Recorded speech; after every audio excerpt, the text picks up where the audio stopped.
The Shadow of Fu Manchu. Based on the stories by Sax Roma.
In seeking his friend, Nayland Smith, Dr. Petrie is trapped in a deserted warehouse by agents of Fu Manchu.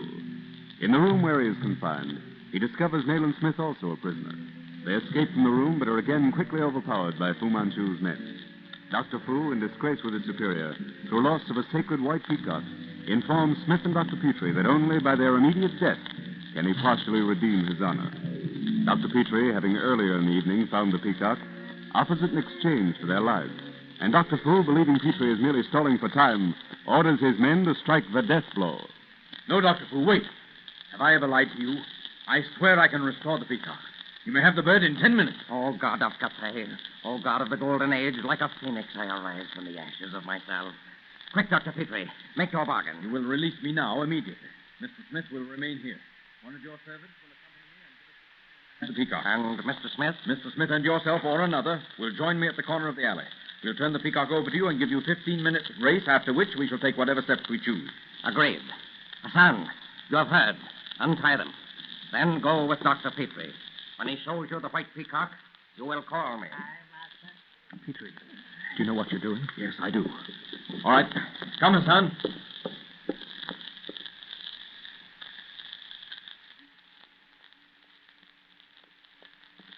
Here's my cap, Hassan. Wait. No, blimey, sir. I was just about to head for the river police. Peacock, is it? Oh, thank heaven you didn't let it get away. I shall take the bird to the master. No. Give the signal, Hassan, quick.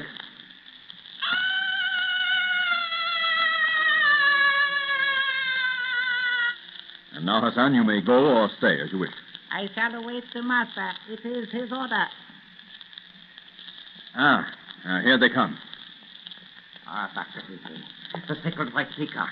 You have restored my honor. I am in your debt.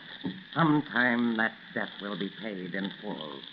And now, gentlemen, I bid you good night. Well, by Jove, Petrie, old man. I've been close to death, Nayland, but I hope never to be that near it again. When that Arab devil reached for me with his knife... And so we exchange a poor, frightened bird for our lives. And with characteristic audacity, Dr. Fu Manchu comes in person to receive back his honor. It would be amusing, Nayland, if it was not such a terribly serious situation. Come, let's get back to Scotland Yard.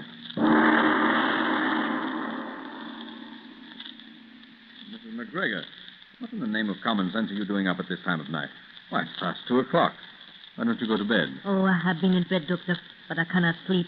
But with your coughing, and you a medical man, why don't you take something for the cough and go to bed yourself? My coughing? You must have been dreaming. Why should I cough?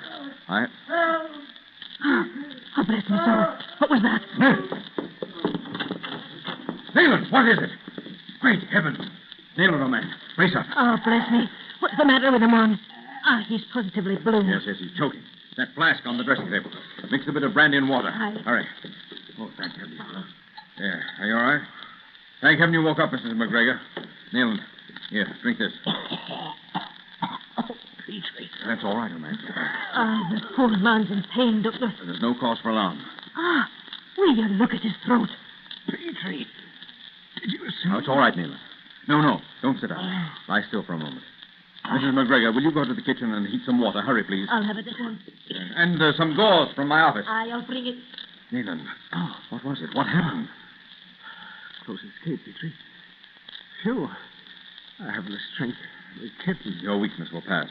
There'll be no collapse now. You're froth, man. Bad shape. Tell me, what was it? Heaven only knows. But no human arm could have reached me from the window. The window?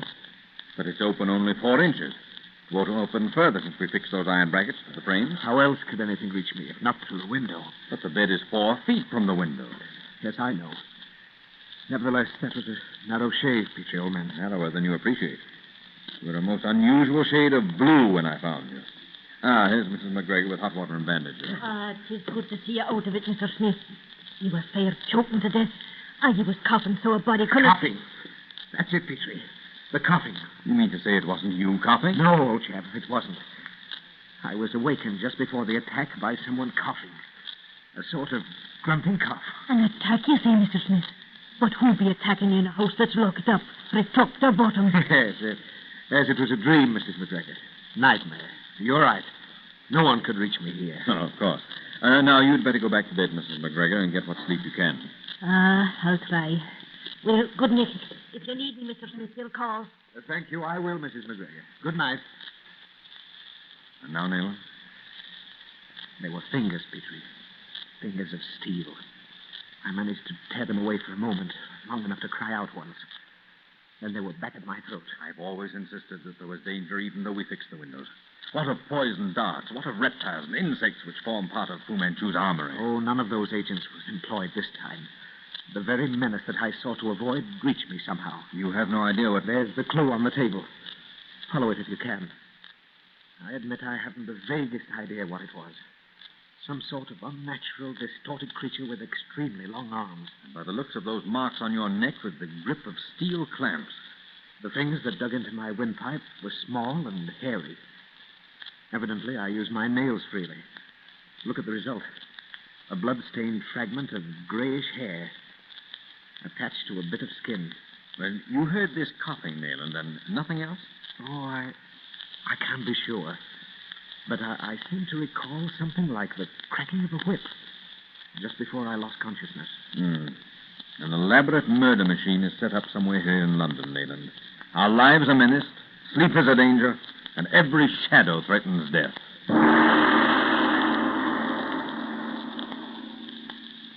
You say you have 2 items of news for me, Weymouth?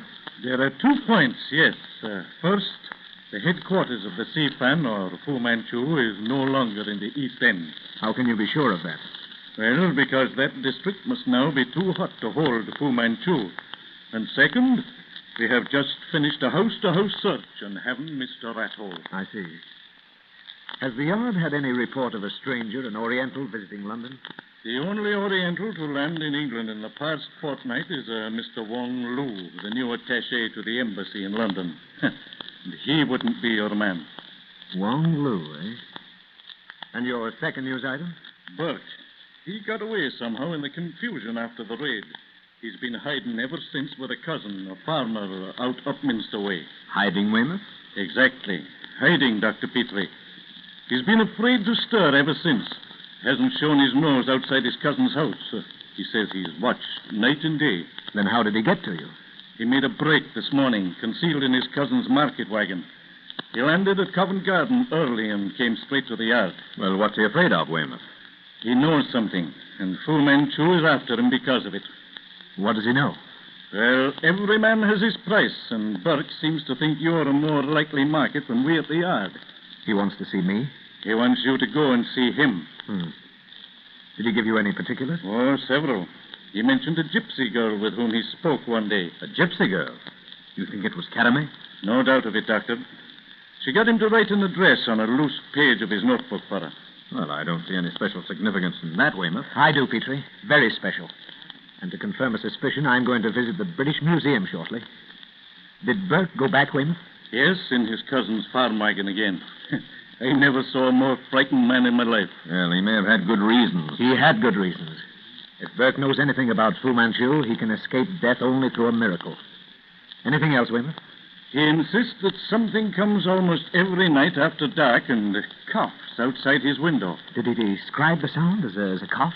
Yes, a sort of grunting, a sound something like a cough. Twice on reaching the window, he's caught a glimpse of some strange creature leaping off the roof near his window. Creature, you say? Yes, Burke has the idea that it goes on all fours. Well, in descending a sloping roof, a human being would naturally use his hands as well as his feet. He heard no sound, like the cracking of a whip, for instance? He didn't mention it, no. Oh, Petrie, hand me that ashtray with our clue. Oh, thank you. Ever see anything like this, Weymouth?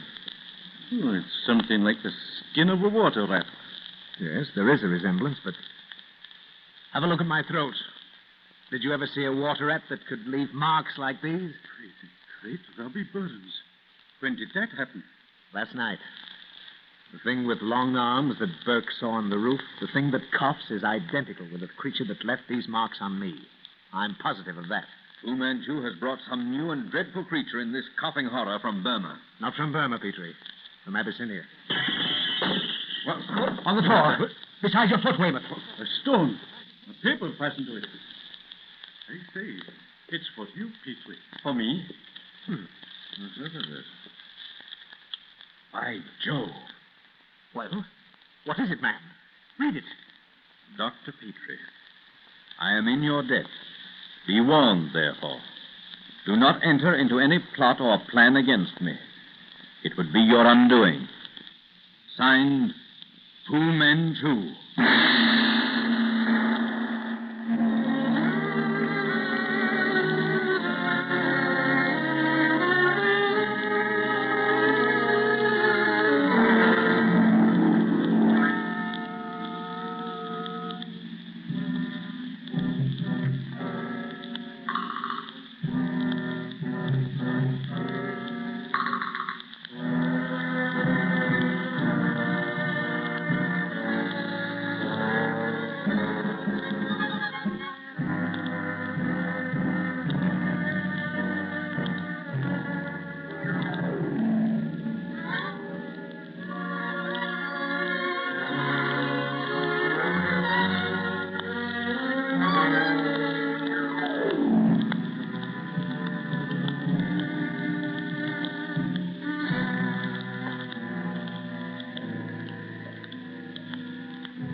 The shadow of Fu Manchu.